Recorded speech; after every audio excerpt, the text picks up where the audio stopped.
Hello, this is Brian from GeoPath, and today we'll be covering how to assign a market in the Explore module of the Insights Suite. While in the Explore module, you can use the Define Target tab to select your market. In the Assign Market dropdown, you'll see that we have three different market sizes that can be added: DMA, CBSA, or County. In order to add an individual market, you can select it and hit the Add as Individual button. If you'd like to make a custom combination of markets, you can select more than one and hit the Add as Group option.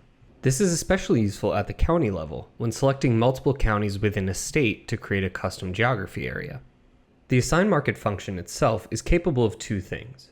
The primary function is to select the audience base and universe of people who fall within our target market. So for example, if I were to select the Atlanta DMA, by applying this market, I will be constraining my audience base to just the people that live physically within this DMA.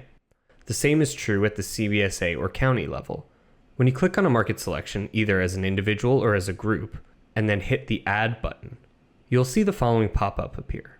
This pop-up is alluding to the second function of the Assign Market.